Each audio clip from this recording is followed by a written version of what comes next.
I come in and as a coach, I don't even have to say as an acting coach, as a coach, I know what individual people need in the moment that I am working with them. I see it now. I know how and what technique to try to get them to where they want to go, but they don't even know that they're capable of going there. I'm so grateful to be able to have this job that I have and to be able to do this. I'm so privileged. Ugh. I think that what stands at the base of not wanting to really talk about collaboration with other people and wanting to grab that credit for yourself is due to fear of incompetence, is fear of not being enough, not feeling that you would be good enough if you were to mention other people as collaborators. But there's no mention, or very rarely there is a mention, but it's under the breath, the same way that, the other ones that I mentioned, the fancy ones, don't mention theirs as much. There's like almost under the breath mention of, I want to thank my mentor. I want to thank my mentor. Blah, blah, blah, blah, blah. This is for the successful people who are talking about their coaches, or even if they mention them in their full name, their admission to the specificity in the work with that particular person is not being described. I want so much after like so many years. I think I have the right to be able to consider this work to be so important, because it's not just entertaining, but it is helpful with our evolution as people, because it has to do with our humanity. It has to do with our individual growth. It has to do with our growth in our community. It has to do with what unites us. It has to do with what divides us. Lying to yourself about not needing any collaborators of acting coaches is a lie. And acting requires truth. But then you're going and you're holding back a part of that work that made that successful project that will move people. You're giving all the ingredients from the recipe, but you're holding one that's pretty important. I guess you have the right to do so. It's your prerogative, but I also have the right to expose it. Oh, one of the things that somebody said to me when I was working on one of these projects, which I say I'm not giving names yet. If somebody doesn't recognize my work or what I've done, it means that I'm horrible. I'm not good enough. I haven't done a great job, even though it already has proven that the job was done greatly, because the success of the story is what shows me that. But there was somebody who said to me, your job doesn't even exist. Your position on this project doesn't even exist. And I said, yes, it does.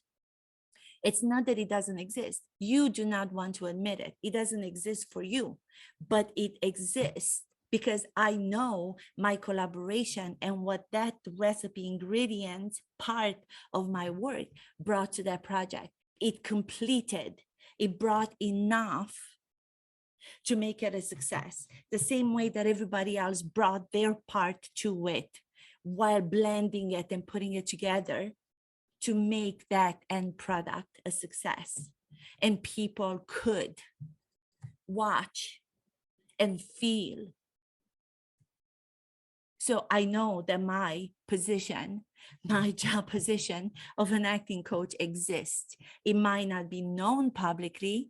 It's known to few select circles, but it exists with people that you might not even have an idea that they're actually working with acting coaches. So the fear of taking the credit has to do with our personal fear of not being appreciated. The same way that wanting to be recognized still has to deal with the fear of not being good enough. I need somebody to give me worth. I need somebody to give me value, when you do not need anybody to give you value. You do not need anybody to give you worth. And we don't have to control, or we don't have to expect other people to provide that worthiness for us, because in waiting for somebody to give you that worthiness is just a waste of time. We don't need it. A director himself took this class because, and I give him the credit, because he wanted to understand the point of view of actors so he could direct better, which is my hat off. Dude, thank you so much. Thank you so much for telling me that you have learned a lot from working with me. I really appreciate it. Thank you, thank you, thank you. A lot of people don't even say that.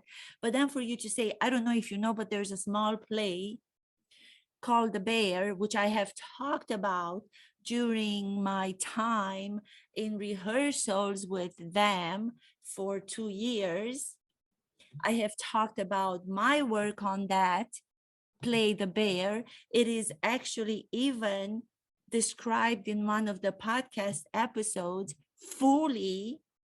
There's a description for anybody who wants to steal ideas or for anybody who wants to just be inspired. You can go to one of my episodes on Hey Stella podcast with Mihaela, and you may be inspired by some of the choices and decisions and what I wanted to work on as an actress at the Actor Studio with moderators of importance who gave me the greatest feedback, such as Estelle Parsons, Ellen Burstyn, Alec Baldwin, Harvey Keitel. So I have worked on this play with all these moderators that I mentioned over a period of years. Are you kidding me? Are you kidding me? Why not say, thank you so much for everything that you have brought into my imagination and my creative mind and soul and heart? Thank you. But no, again, it's people are so funny. I find it so funny. I was so upset and I was so frustrated and I was like, why are they not mentioning me? But now, as you become wiser, you have to maintain your energy and you have to care more about the positive that you can bring to the world, bigger than myself. So fear holds back, revealing that collaboration is such an important creative means in anything that we do. By denying someone's work, by denying someone's collaboration to a project, it means that you're denying the truth of that beautiful finished product, which is already proven to be a success, which you and others created.